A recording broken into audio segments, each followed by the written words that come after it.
Alrighty, here we go today. We're going to be doing our reading today. Our chapter reading is going to be in 2 Samuel, chapter 3. 2 Samuel, chapter 3. Now there was a long war between the house of Saul and the house of David.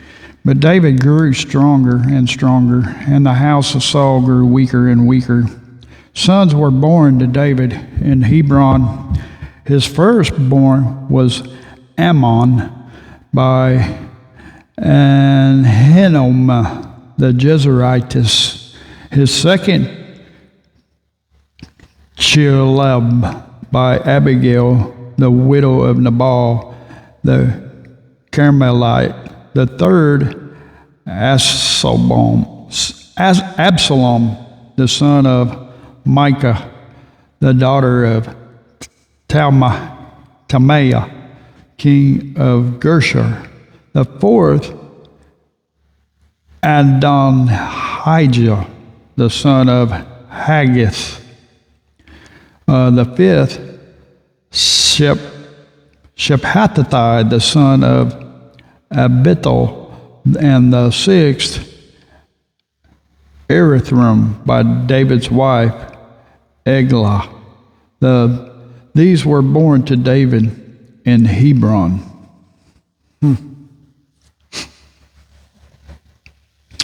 Now it was so, while there was war between the house of Saul and the house of David, that Abner was strengthening his hold on the house of Saul.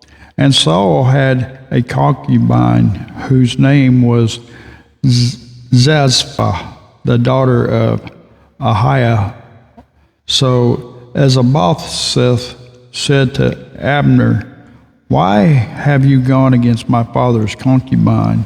Then Abner became very angry at the words of Isbosheth and said, Am I a dog's head that belongs to Judah? Today I show loyalty to the house of Saul your father, to his brothers, and to his friends, and have not delivered you into the hand of David. And you charge me today with a fault concerning this woman? May God do so to Abner, and more also, if I do not do for David as the Lord has sworn to him, to transfer the kingdom from the house of Saul and set up the throne of David over Israel and over Judah from Dan to Beersheba. And he could not answer Abner another word because he feared him. Then Abner sent messengers on his behalf to David, saying, Whose is the land? Saying also, Make your covenant with me, and indeed my hand shall be with you to bring all Israel to you. And David said, Good, I will make a covenant with you, but one thing I require of you, you shall not see my face unless you first bring Michal, Saul's daughter, when you come to see my face. So David sent messengers to Isbosheth, Saul's son, saying, Give me my wife, Michal, from whom I betrothed to myself for 100 foreskins of the Philistines. And Isabel sent and took her from her husband from Palthal, the son of Elash. Then her husband went along with her to Bahurim, weeping behind her. So Abner said to him, Go, return. And he returned. Now Abner had communicated with the elders of Israel, saying, In time past you were seeking for David to be king over you. Now then, do it. For the Lord has spoken of David, saying, By the hand of my servant David, I will save my people Israel from the hand of the Philistines and the hand of all their enemies.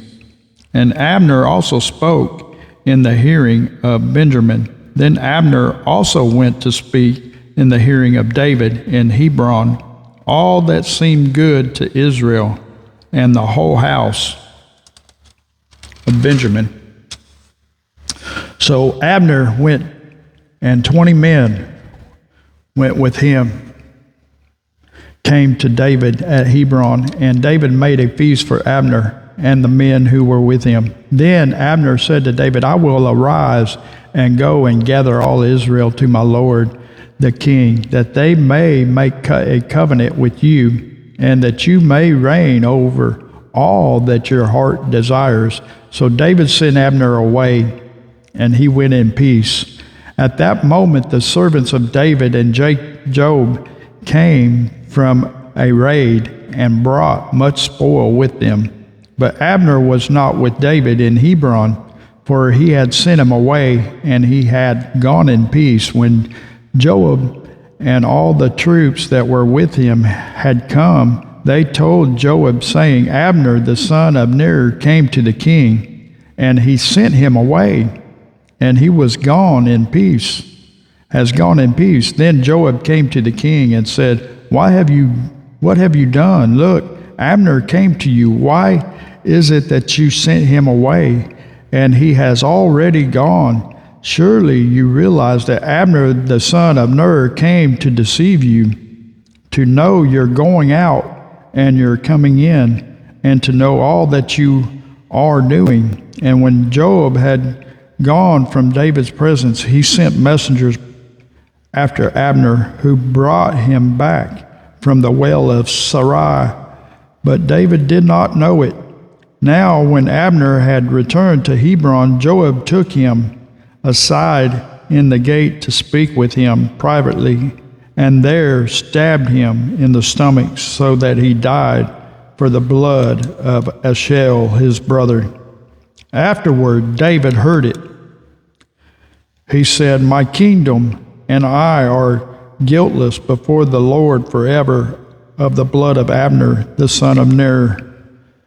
Let it rest on the head of Joab and all his father's house, and let there never fail to be in the house of Joab one who has a discharge, or is a leper, who leans on a staff or falls by the sword, or who lacks bread. So Joab and Abishai his brother killed Abner, because he had killed their brother Asahel at Gibeon in the battle.